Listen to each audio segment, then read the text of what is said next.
Have you ever felt that no matter how hard you try, people just don't pay attention to you? That your words seem to vanish into thin air, as if you were invisible? Well, let me tell you something. There's an ancient trick, simple, yet incredibly powerful, that can completely change that. And the most surprising part, it's only 6 words. Before I reveal those 6 powerful words, let me ask you an honest question. How many times have you felt ignored in a conversation? How often have your ideas been overlooked while others stole the spotlight? If you're tired of being just another face in the crowd, then stay with me until the end of this video, because what I'm about to share goes far beyond surface-level communication tricks.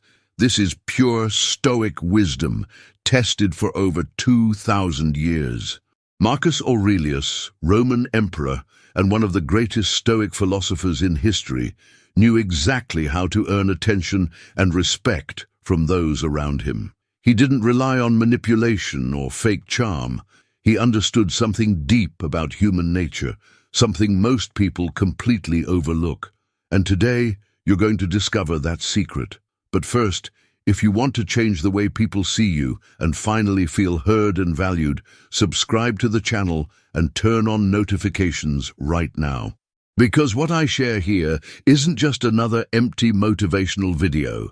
This is real, practical knowledge that can genuinely change your life if you apply it. And don't forget to hit the like button. It really helps me keep bringing you this kind of transformative content. Now let's get straight to the point. What's the biggest mistake most people make when trying to connect with others? They talk too much about themselves. They're desperate to prove how interesting, smart, or successful they are. And you know what happens? People mentally check out. They lose interest.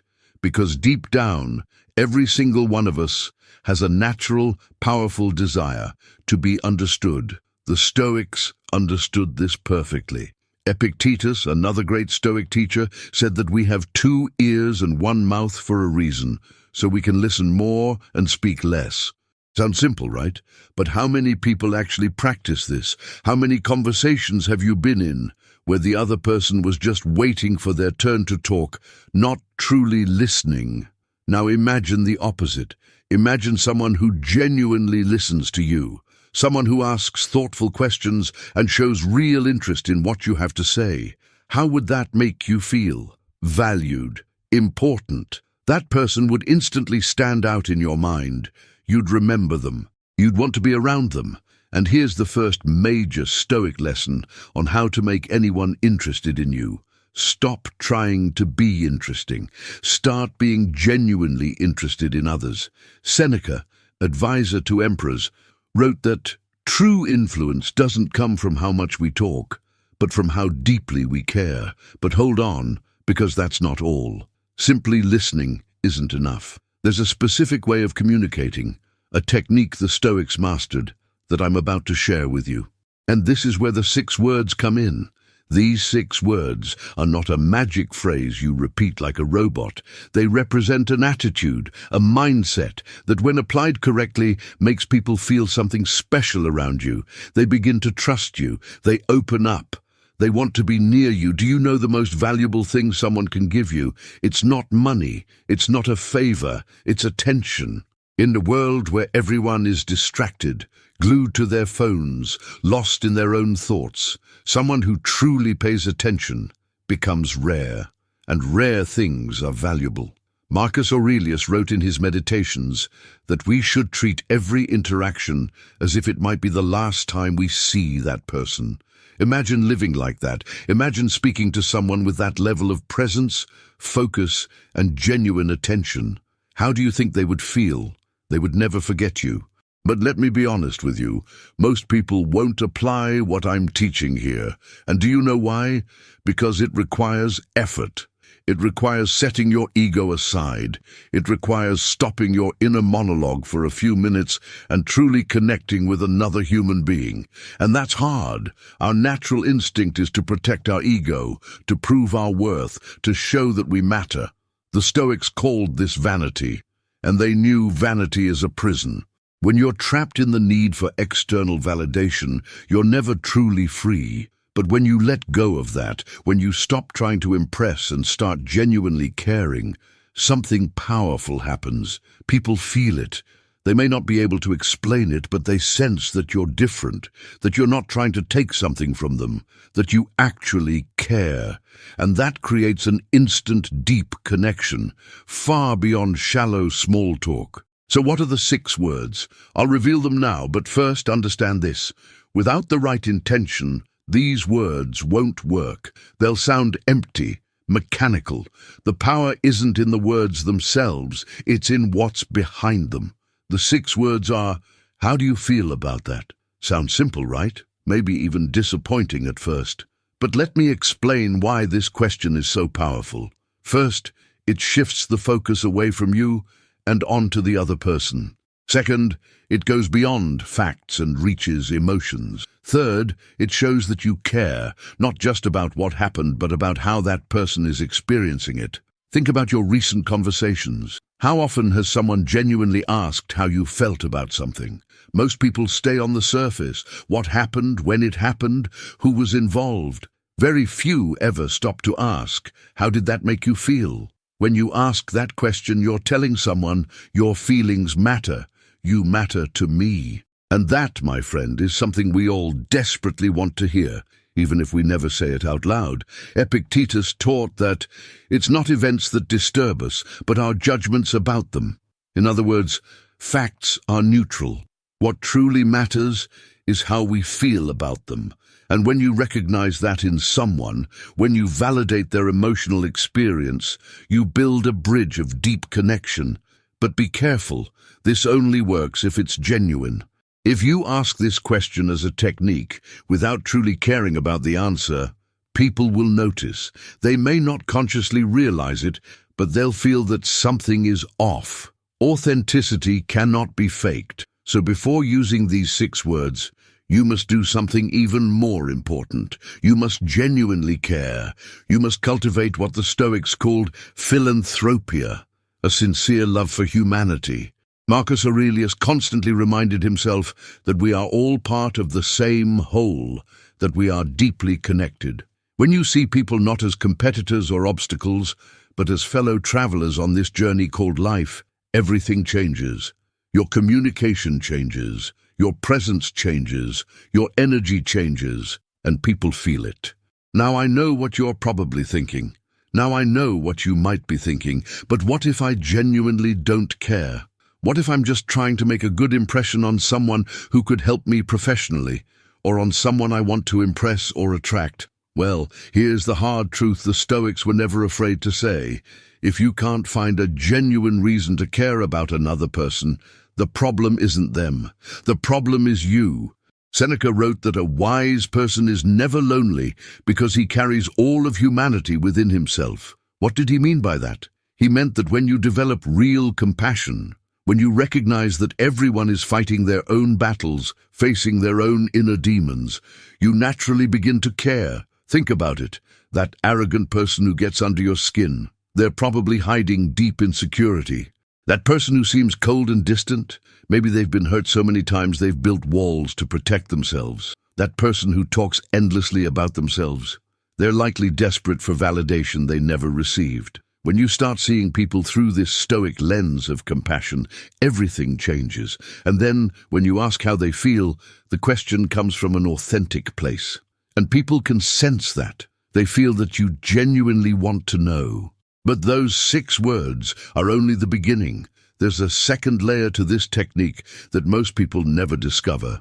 Because after you ask the question, the most important part comes next. You have to actually listen to the answer. And truly listening is an art few people master.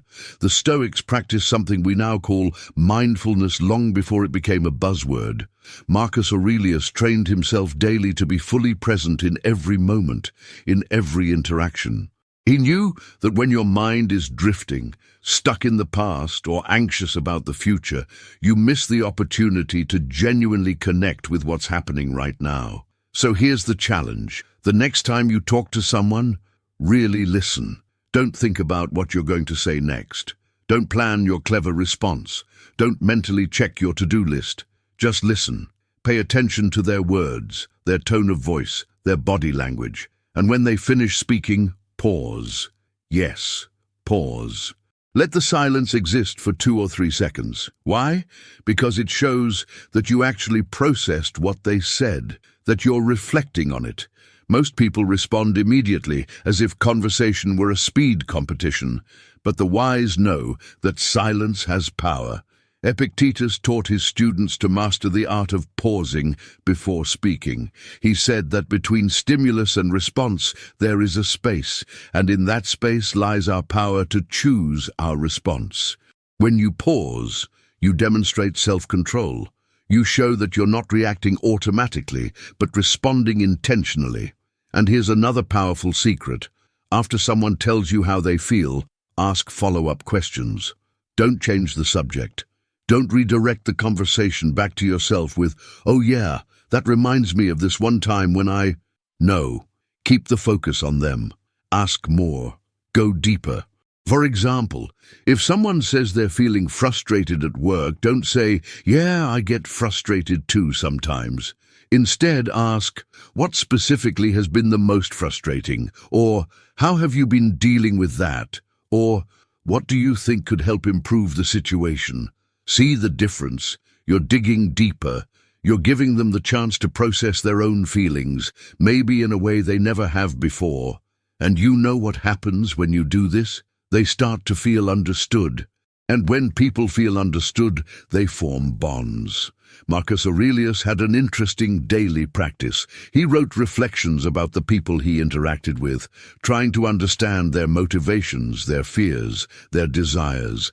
He didn't do this to manipulate them, but to cultivate genuine empathy, to remind himself that every person is a complete universe with their own struggles and triumphs. Now let me tell you something that might sound controversial, but it's true. Most people don't want your solutions. They don't want you to fix their problems. They want to be heard. They want to be validated. They want to know they're not alone in what they're feeling. How many times have you vented to someone about a problem, only for them to immediately start giving unsolicited advice? How did that make you feel? Probably not as understood as you hoped. Because what you really wanted was someone to say, "I get it. That sounds really hard. How are you holding up?" The Stoics understood that each person already has the capacity within themselves to solve their own problems. The role of the wise person isn't to give answers, but to ask the right questions, questions that help others find their own answers. Socrates, who deeply influenced Stoic thought, was a master of this. He rarely gave direct answers. Instead, he asked questions that led people to discover the truth on their own. So when someone shares something with you, resist the urge to immediately offer solutions. Ask more questions. Help them explore their own thoughts and emotions. Be a mirror, not an instruction manual. And here's something you need to understand. People won't remember exactly what you said, but they will always remember how you made them feel. Maya Angelou said this beautifully, but the Stoics understood it 2,000 years ago. Marcus Aurelius isn't remembered for eloquent speeches, but for how he treated people, for the compassion he showed and the attention he gave. Now you might be wondering, isn't this manipulation? Using a specific technique to make people like me? That's a fair question. The difference between healthy influence and manipulation lies in intention. If you're using these 6 words just to get something from someone, to extract a benefit, then yes, that's manipulation. But if you genuinely want to connect, if you truly care about the other person's well-being, then it's not manipulation. It's compassionate communication. The Stoics had a concept called oikeiosis, which means belonging or expansion of care. The idea is that we naturally care about ourselves, but we can expand that circle of concern to include others. First our family, then our friends, then our community, and eventually all of humanity. When you practice oikeiosis, when you expand your circle of compassion, making people interested in you stops being a technique and becomes a natural consequence of who you are. And if you're enjoying this content and realizing how Stoic teachings can transform your relationships, go ahead and hit like right now. It lets me know you're truly paying attention, and it motivates me to keep bringing this ancient wisdom to you in a practical, applicable way. Now let's go deeper, because there's a third level to the art of making people interested in you, and very few ever reach it. Now let's go deeper, because there is a third level in the art of making people interested in you, and very few ever reach it. This level is not about what you say or how well you listen. It's about who you are when no one is watching. It's about the character you build in private, which then shows up naturally in every interaction you have. Marcus Aurelius wrote something profound in his Meditations. A person's character is revealed not by the words they choose, but by the actions they take when no one is observing. And here's a truth few people want to accept. You cannot fake integrity. You cannot fool people forever. It might work in the short term. You can use communication techniques, psychological tricks, emotional manipulation. And yes, some people may fall for it at first. But do you know what happens over time? The mask slips, the truth comes out, and when people realize you weren't genuine, they don't just lose interest. They actively start avoiding you. The Stoics had a word for this. Arete, which means excellence of character or virtue. They believed the only thing truly valuable in life is developing an excellent character, not wealth, not fame, not power, just character, because everything else can be taken from you. But who you are, that can never be stolen. So here's the question you need to ask yourself. What kind of person are you becoming? When you wake up in the morning and look in the mirror, do you like who you see? Would you respect that person if you met them at a party? Would you trust them with something important? Because here's the reality.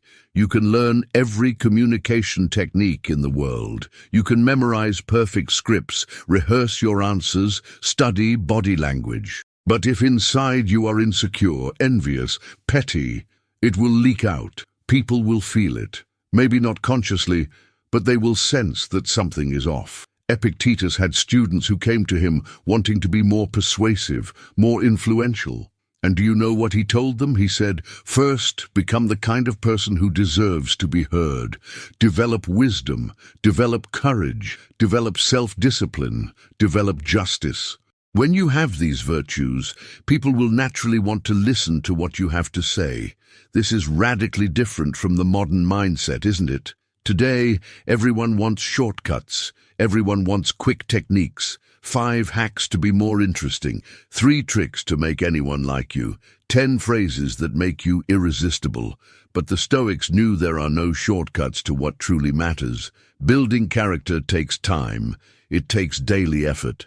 It requires making difficult choices when no one is watching. It requires being honest with yourself about your flaws and actively working to improve them. And here's something fascinating.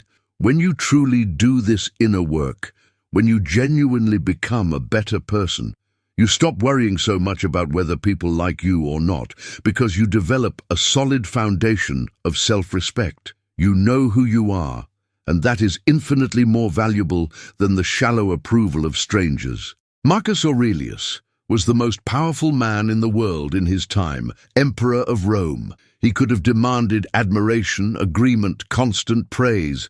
But do you know what he wrote? He wrote that it didn't matter whether people praised him or criticized him. What mattered was whether he was living according to his own principles.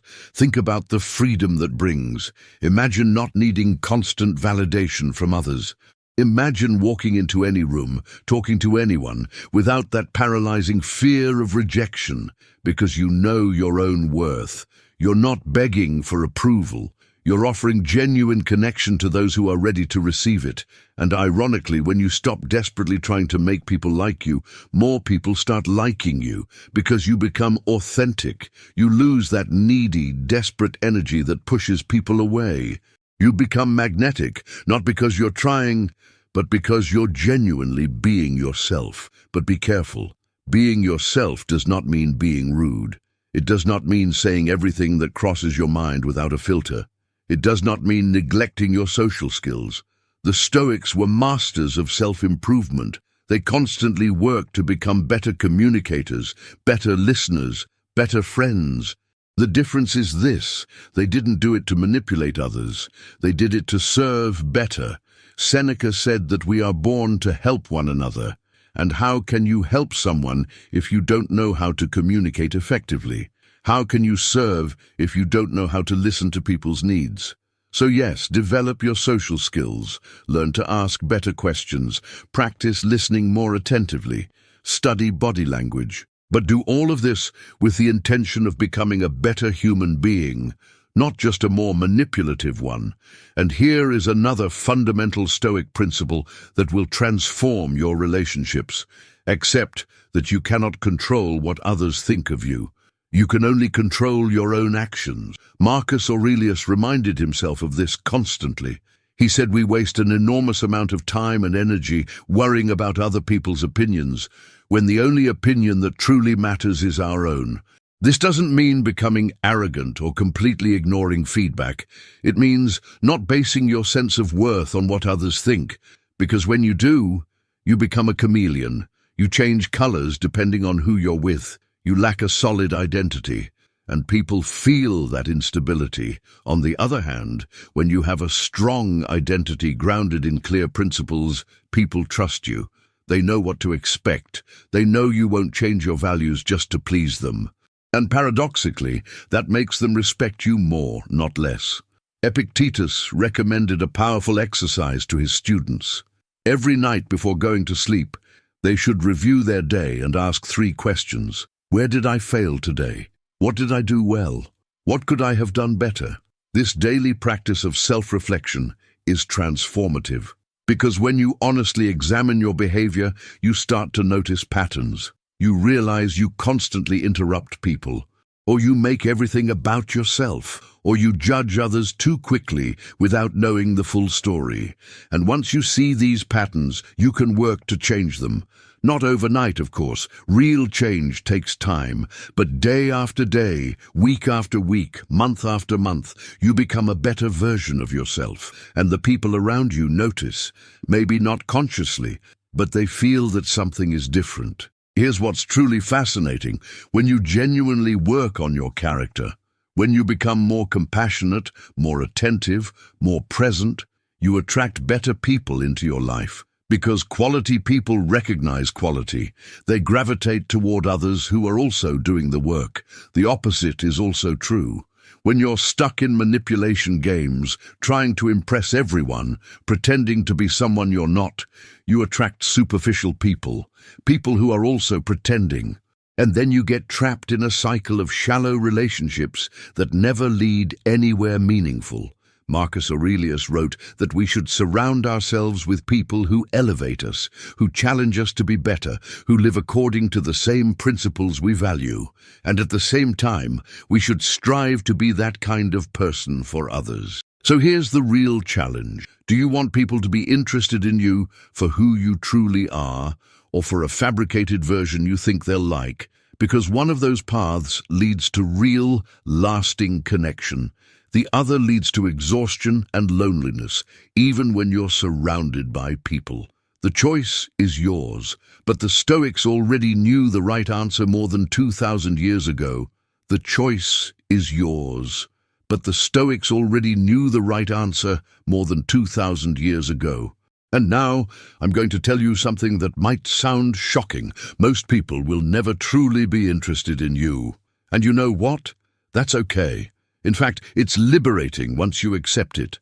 Marcus Aurelius ruled millions of people, yet he knew he couldn't please everyone, and he didn't try. In his meditations, he wrote that it's impossible to escape criticism. No matter what you do, someone will disagree, someone will judge you. Someone will find you boring, arrogant, or simply uninteresting. And when you fully accept this, when you internalize it, something powerful happens. You stop wasting energy trying to win over people who were never going to connect with you. Instead, you invest that energy in the people who actually matter, the ones on your wavelength. The Stoics called this choosing wisely where to place your attention. Epictetus said, "Our attention is our most valuable resource, more valuable than money, more valuable than time, because it determines the quality of our experiences and relationships." So here's a question that can change your perspective. Why do you want people to be interested in you?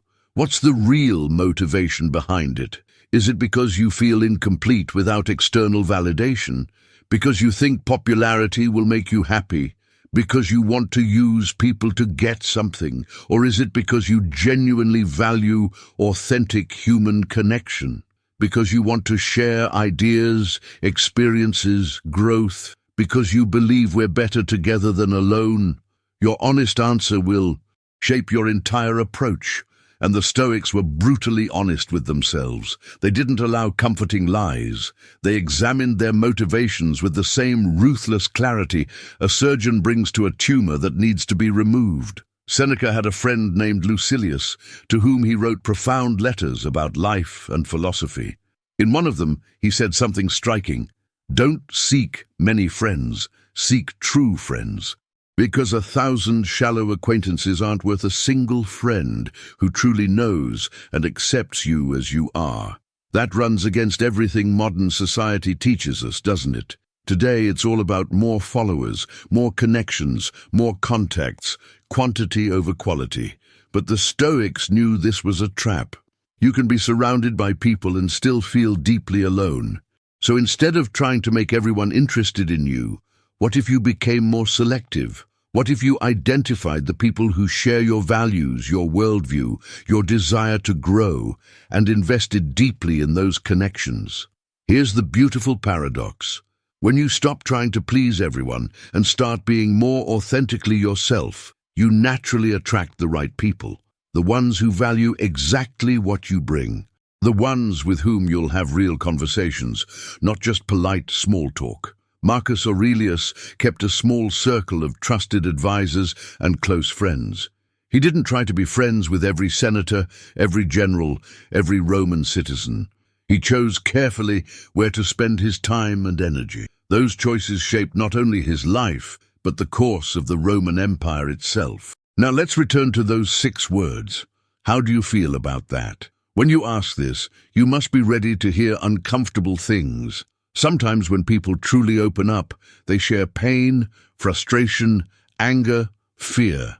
Your job isn't to fix those feelings, not to minimize them, not to say, "Look on the bright side." Your job is simply to be present with them, to allow them to exist, to validate that they're real and meaningful. The Stoics practice something called amor fati, the love of fate. Accepting things as they are, including difficult emotions, without trying to change them immediately. That takes incredible strength. It requires comfort with discomfort. It means you don't need everything to be light and positive all the time. It demands an emotional maturity most people never develop. But when you do, when you become someone who can sit with another person in their suffering without running away or fixing everything, you become rare. You become valuable. Because everyone needs someone like that, and very few ever find one. Epictetus taught that suffering is inevitable, but how we respond to it is our choice. When you show someone you can be present with their pain, without judgment, without unease, without changing the subject, you create a safe space. And safe spaces are where the deepest connections are formed. There's a trap you need to avoid, though. Don't become everyone's unpaid therapist. Don't take responsibility for other people's problems or emotions. The Stoics were clear about this. Each person is responsible for their own life. You can offer support, compassion, presence, but you cannot live someone else's life for them. Marcus Aurelius wrote that each of us carries our own load. Trying to carry someone else's doesn't work. It drains you and prevents you from carrying your own properly. So offer support, but keep healthy boundaries. Which brings us to another crucial aspect of making people interested in you: self-respect. When you respect yourself, when you have clear boundaries, when you refuse to be treated like a doormat, people respect you more, not less.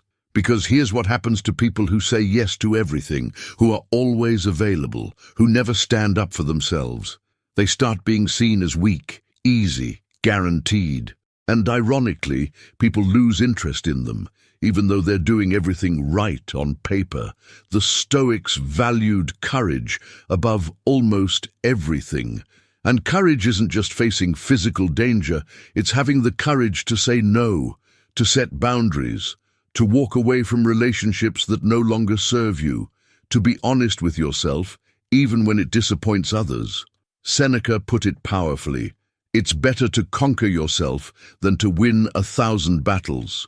And part of conquering yourself is knowing when to step back, knowing when a conversation is going nowhere, knowing when someone doesn't value what you offer, knowing when protecting your peace matters more than maintaining a shallow connection. Here's a truth no one likes to hear. Not everyone deserves access to you. Not everyone deserves your 6 words. Not everyone deserves your full attention and genuine presence. Some people will waste it. Some will abuse it. You need the wisdom to recognize that. The Stoics studied the character of those they associated with. They watched not just what people said, but what they did. Not how they behaved in public, but how they treated those who could offer them nothing. Not just their successes, but how they handled failure. Based on those observations, they made conscious choices about where to invest their energy, not out of arrogance or elitism, but because they understood that time and energy are finite. You can't be everything to everyone. Choosing wisely isn't selfish. It's necessary self-preservation. So yes, learn the techniques. Use the 6 words. Practice listening better.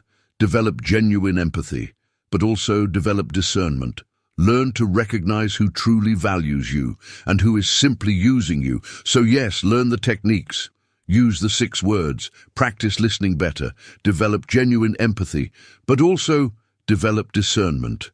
Learn to recognize who truly values you and who is simply using you. And here's something that will completely change how you see human relationships.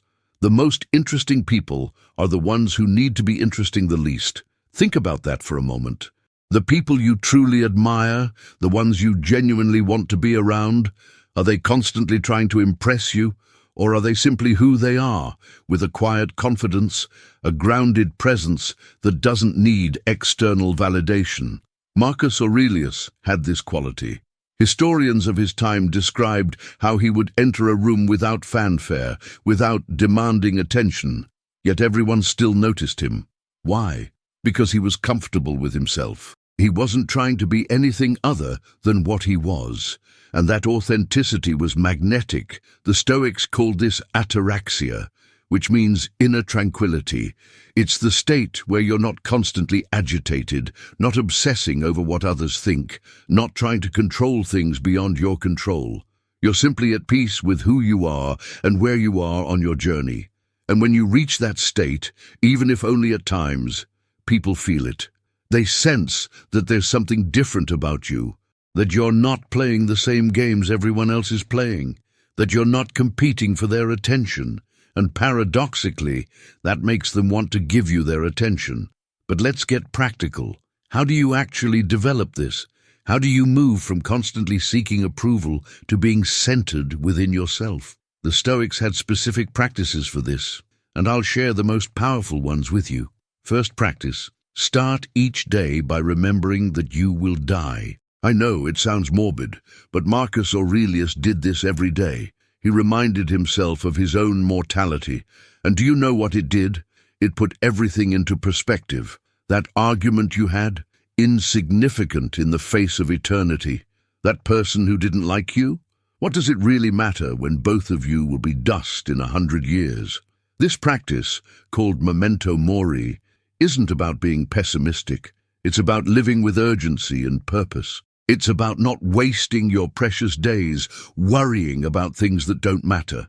It's about valuing every genuine interaction because you know they're limited. Second practice: daily journaling. Seneca wrote letters. Marcus Aurelius wrote meditations. Epictetus encouraged his students to record their thoughts. Why? Because writing brings clarity to the chaos of your mind. You start to see patterns. You notice where you're being irrational, where fear or ego is in control. Try this tonight. Take a notebook and write about your interactions from the day. Where were you authentic? Where did you pretend to be someone you're not? Where did you genuinely connect with someone? Where did you miss an opportunity because you were stuck in your own head? Third practice, voluntary discomfort. The Stoics deliberately put themselves in uncomfortable situations to strengthen their character. Seneca occasionally slept on the floor, ate simple food, deprived himself of luxury, not because he was a masochist, but because he wanted to prove to himself that he didn't need those things to be happy. How does this relate to making people interested in you? Simple. Voluntary discomfort builds confidence. You prove to yourself that you can handle rejection, criticism, being ignored. And that confidence is attractive. People gravitate toward those who aren't desperately needy. So practice this. Start a conversation with a stranger, knowing it might go badly. Share an opinion you know could be unpopular. Risk being vulnerable with someone.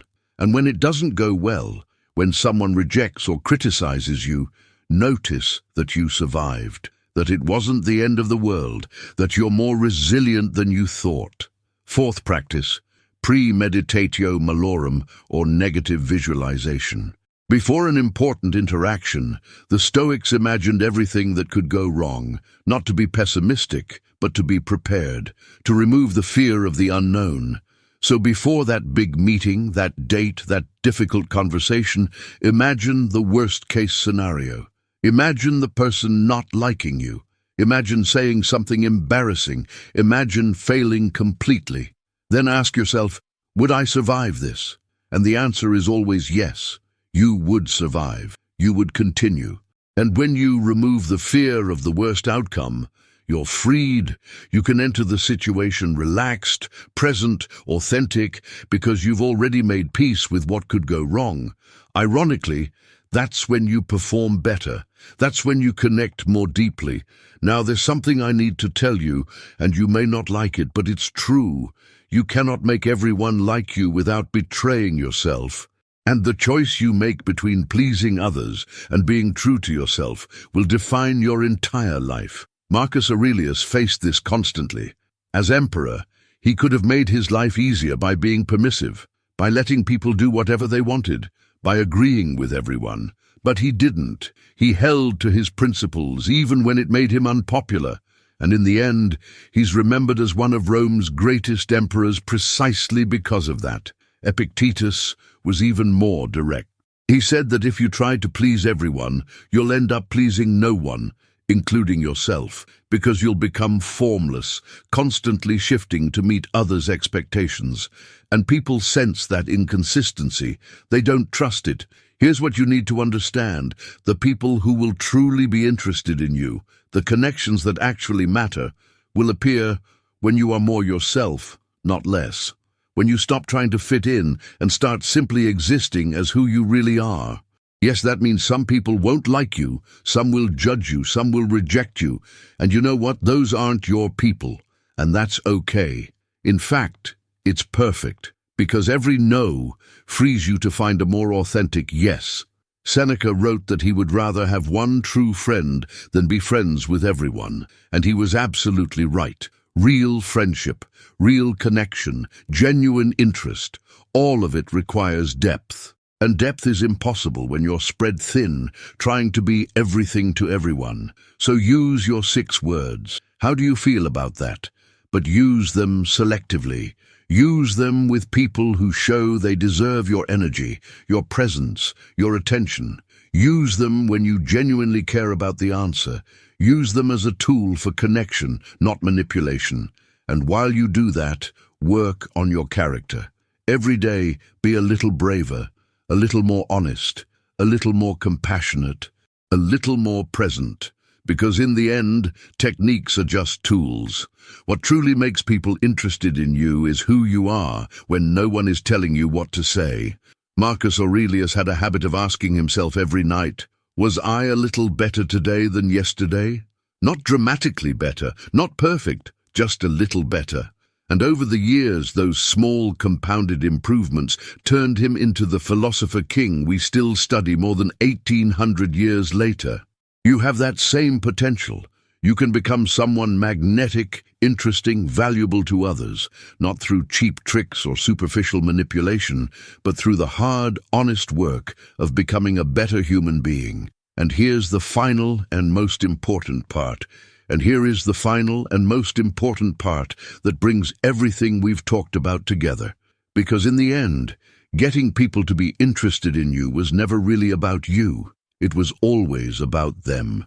And when you finally understand that, when this truth truly sinks deep into your awareness, everything changes. The Stoics had a revolutionary concept called cosmopolitanism, the idea that we are all citizens of the world, part of a universal human community. Marcus Aurelius took this so seriously that he wrote, "What is not good for the hive cannot be good for the bee." In other words, your well-being is inseparably linked to the well-being of others. So when you make someone feel heard, understood, and valued, you're not manipulating them into liking you. You're contributing to their well-being. You're making the world a slightly better place. And that matters.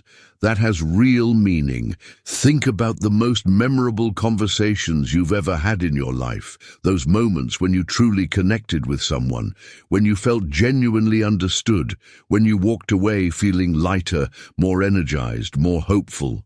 How did those conversations change you? Now think about the power you have to create those moments for others.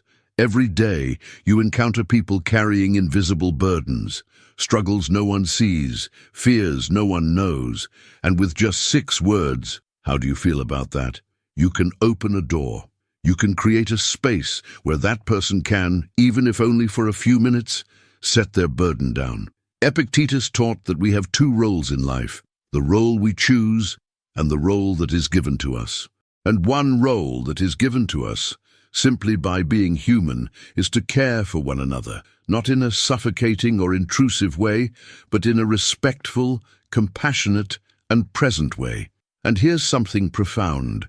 When you fulfill that role, when you genuinely care for others through your presence and attention, you end up feeling better too. That's no coincidence. The Stoics understood that human happiness comes from living in alignment with nature. And our nature as social beings is to connect. So these 6 words aren't a psychological hack. They're an invitation to our true nature, a reminder of what we were made for, to care, to listen, to be present with one another.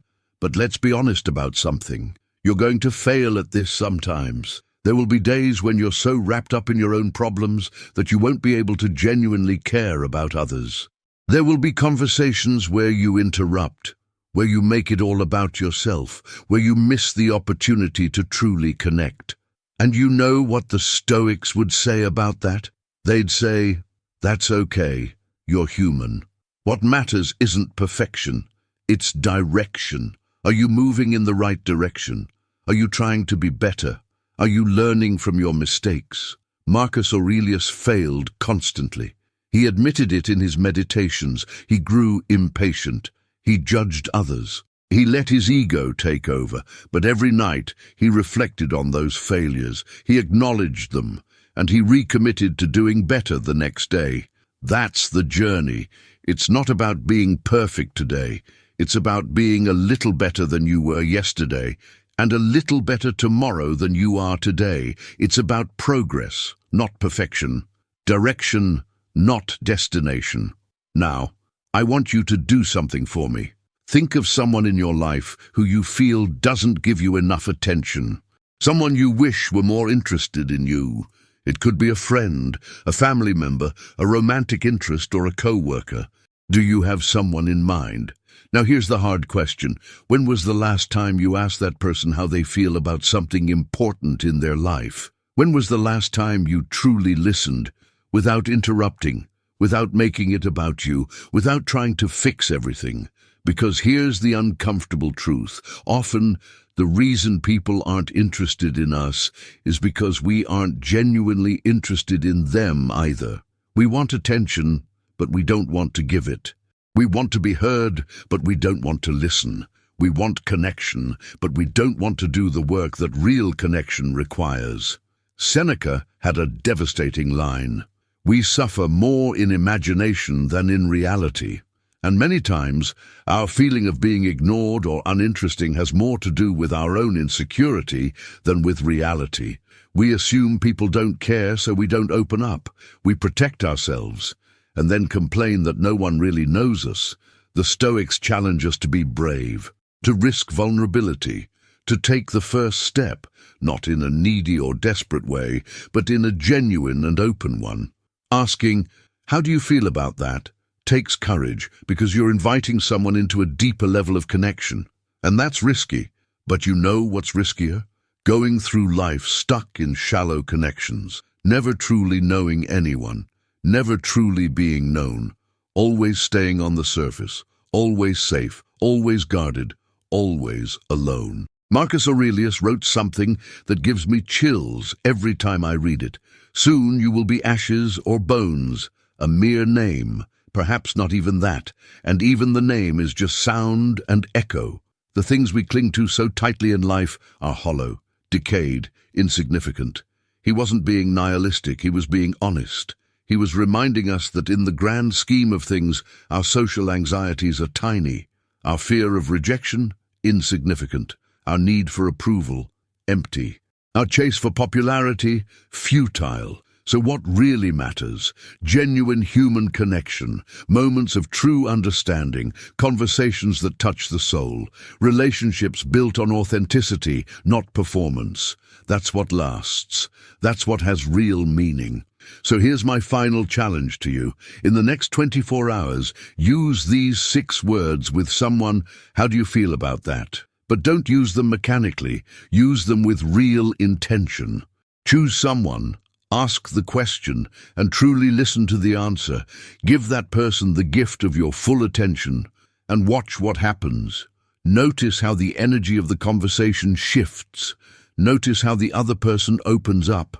Notice how you feel giving that gift. Because in the end, getting people to be interested in you isn't about clever techniques or psychological manipulation. It's about remembering our shared humanity. Recognizing that we're all on this journey together, each carrying our own burdens, each searching for connection and understanding. It's about being brave enough to genuinely care in a world that often rewards superficiality.